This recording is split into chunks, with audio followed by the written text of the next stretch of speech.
Hey folks, this is Karen. I wanted to get back to you with the gentrification series that I started a couple of weeks ago. I'm sorry for not getting back to you, but I didn't want to leave you hanging on this because I think it's really important information. So as many of you know, I was moving, so that was the delay. I had to go back to New York, and I was up there for 3 days and didn't sleep for most of them. So I just kind of needed a week to get myself back together and kind of unpack on this end. But anyway, getting back to the gentrification series, I wanted to talk about gentrification and tying that into why we're not shooting up our cities. So before I get started, I want to give a little background, a little context, so what I'm saying is going to make sense. You got to know 2 things about this country. One is that Black folks are always, your purpose here is to be the economic engine, a class that is to be exploited and to be used economically for other people to benefit, right? So we are literally to be fed off of for other people to become rich. And that is what we started as, and that's what we still are. The other thing is people are always looking for ways to neutralize us so we can't fight back. So it's not a matter of just being afraid of us because, you know, we are competition. That is true. But the other part too, it's about weakening the community so people are in a position where they are easily exploitable. So you have to know that. The other thing that you have to know is that white supremacy is extremely efficient in a lot of ways, right? So what I mean by that is there's a saying that says that, you know, politicians say, never let a crisis go to waste, right? So they never really let an opportunity to exploit us, to make money off of us, go to waste. So I want to put that out there first, right? These 2 things, or these 3 things, please remember those. So then as we go forward, I want you to have those in your mind. Knowing that and actually thinking about that in the world also will help you understand what's happening to us, who your friends are, and who your allies are, and who they're not. So anyway, with that being said, I started this series, I think it was back on July 17th. There were 13 parts. And first part I want to start with is, because it's going to go all over the place, but bear with me. This is going to be kind of long. It's probably going to be 20 minutes. But I just want you to know it's going somewhere, and you will be rewarded if you just take this ride with me, okay? I promise. So first thing I want to start with is looking at crack cocaine. I want to start with crack cocaine, the drug wars in the 80s and the 90s, and I want to talk about what that was all about. So as many of you know, there were a couple of posts that I posted on movies where you could look at Snowfall, which I think is on FX TV, and it's about how crack impacted LA, how crack came to LA, and sort of all of the ways in which that community was, the Black communities in that area were impacted, right? There's also a movie called Kill the Messenger about a white reporter investigative journalist who went through and he actually documented and did research and found out, investigated sort of what was behind this drug epidemic in inner cities, or in LA in particular, right? So he wrote a book called, I think it was called Dark Alliance. His name is Gary Webb. And Gary Webb wrote a series of articles and then eventually a book. And he ended up dead. Gary Webb ended up dead. They ruled it a suicide, even though he was shot twice in the head, I believe is how the story actually goes, right? But that's another movie. They did actually a movie about it that was called Kill the Messenger. I think I said that. But anyway, Kill the Messenger came out, and it was all about Gary Webb's story. The other thing, another movie by Tom Cruise, I think I said this, that was called American Made. I did not say this. American Made, look at that. It was about a true story of a guy who was a pilot who was bringing drugs over from Nicaragua and dumping them in the U.S. and selling them for the government, right? So anyway, now we have all of these things that are out here. I think I posted all of those.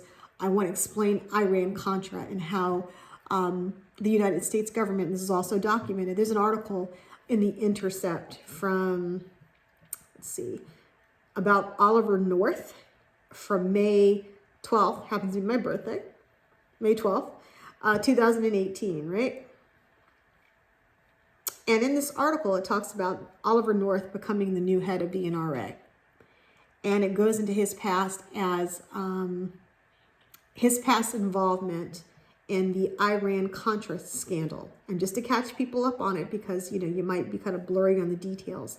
The Iran-Contra scandal was a scandal where the United States government had been trying to fund a war in South America, in Nicaragua in particular.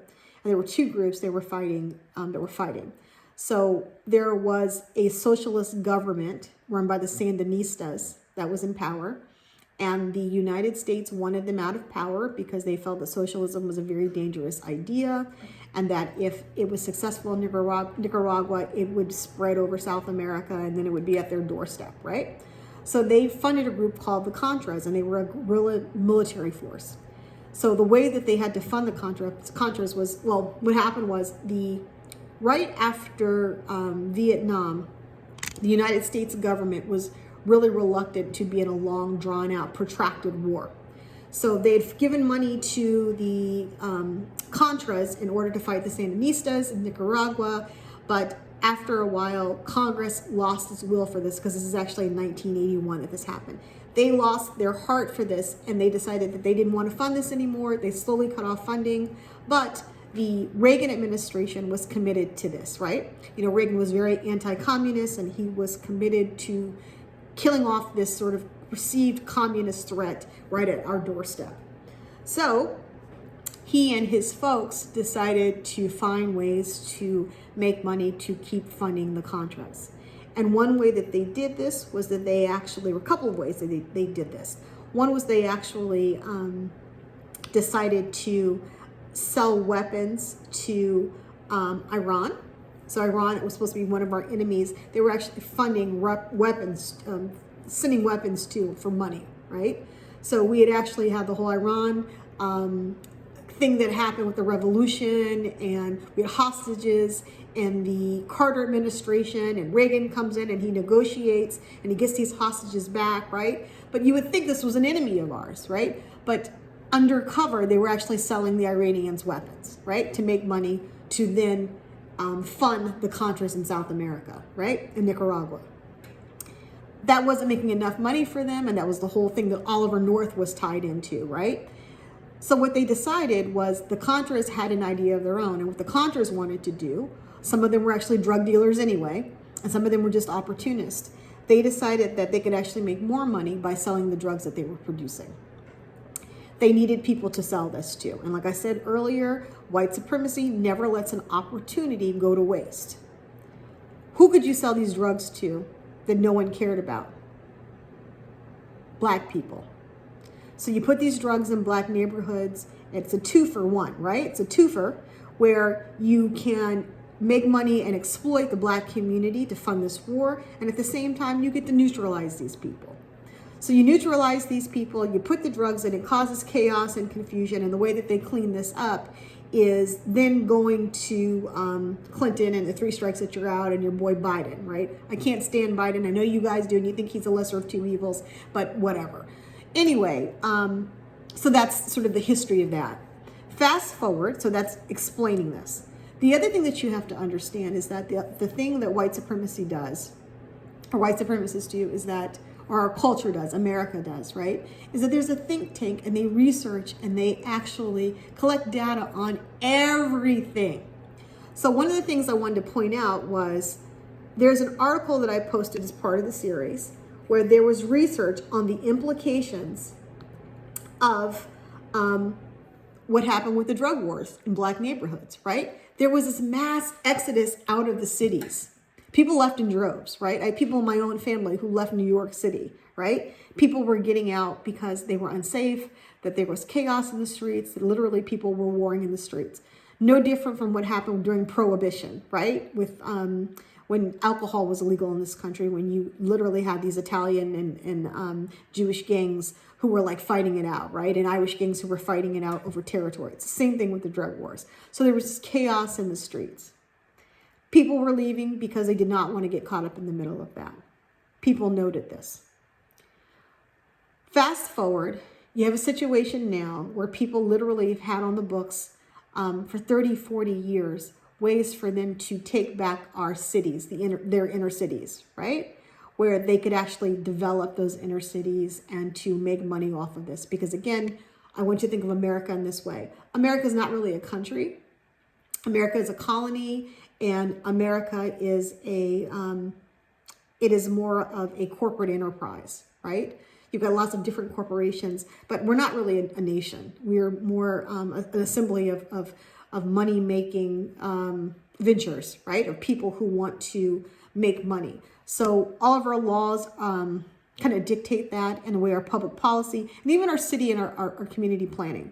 So I want to give an example. One of my mentors, Dr. Clyde Woods, who passed away a few years back. He's a wonderful, wonderful man. Dr. Woods and I were friends, and he was a mentor of mine.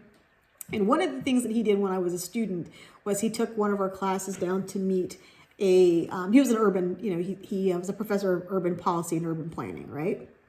And he took our class to meet with, in Washington, D.C.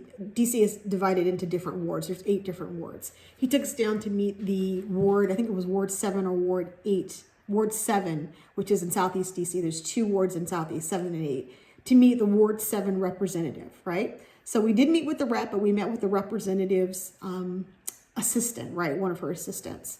And the assistant actually showed us some plans for D.C. This is 20 years ago. Literally, this was probably in 2000, right? The year 2000. So this person, the councilwoman's, DC councilperson's assistant shows us plans for what DC was going to look like, right?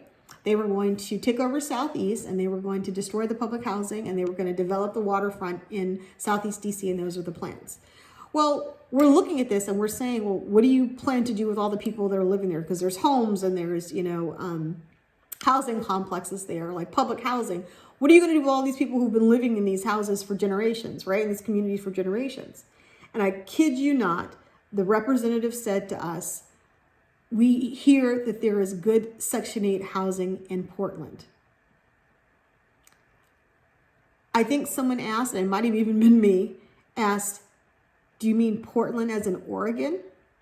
And the rep said yes. He also began to tell us that they were going to probably go back to where they came from. A lot of people had roots in North Carolina in particular, further south in Virginia, that they were just going to go home, right?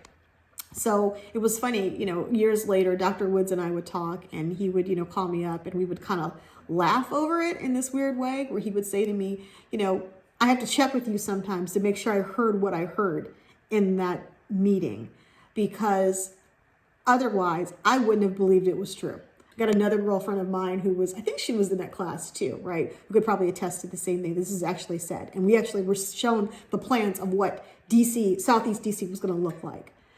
And right now they're in the middle of those plans, where people are knocking down buildings in DC, the public housing is gone, people have been chased out of these communities, and they're doing all of this building, right?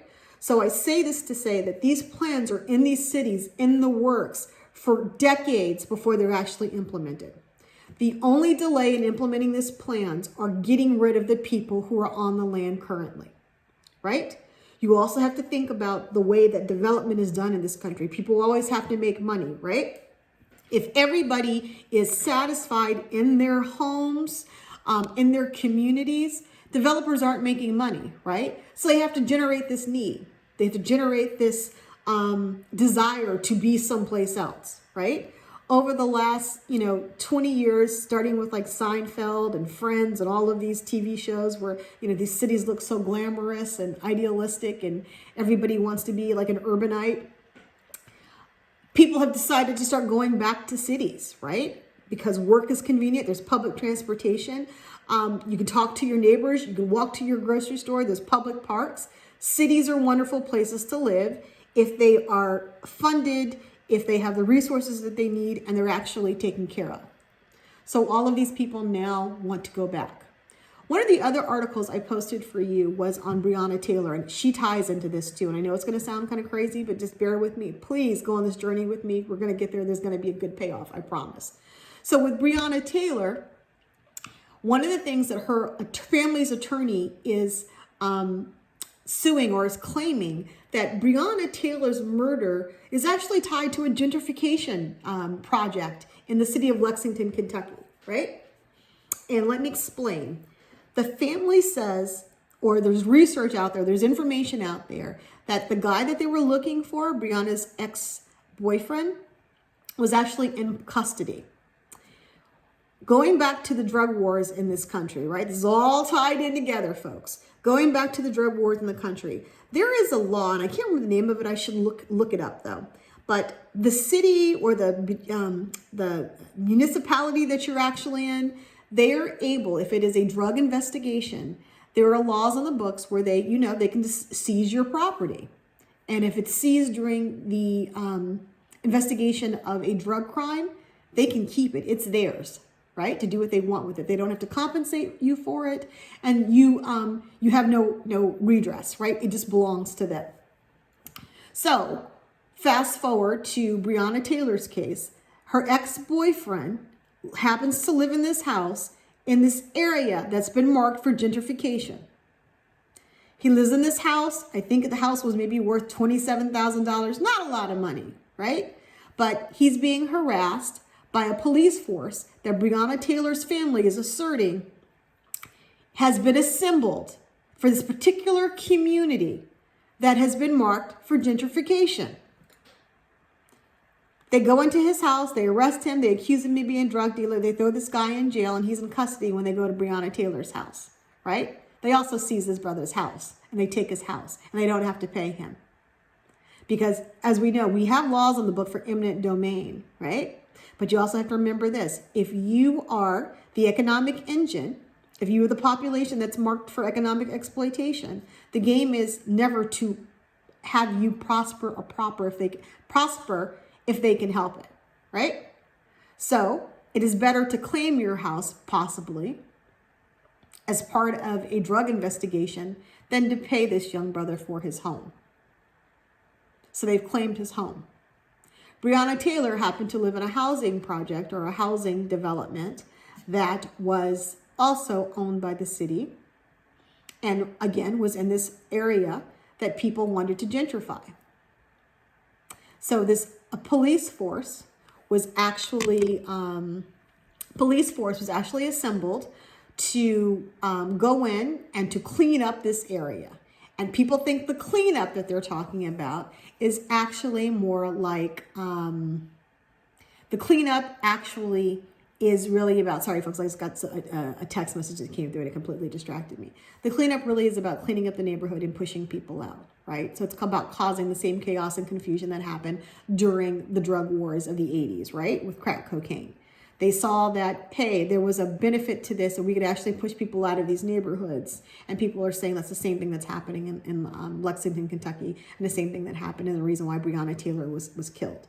Now, I don't think they intended to kill Breonna Taylor. I think what happened was they were trying to cause chaos and confusion. They were looking for this guy, and she got caught up in them looking for this ex-boyfriend.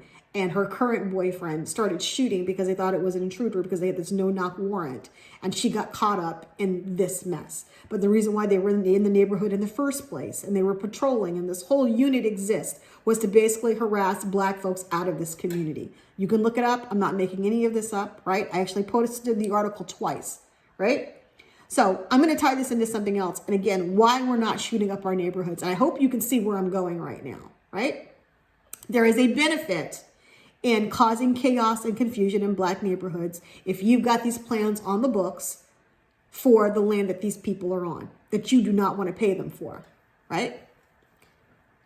So going to the shootings and what's happening in our neighborhoods.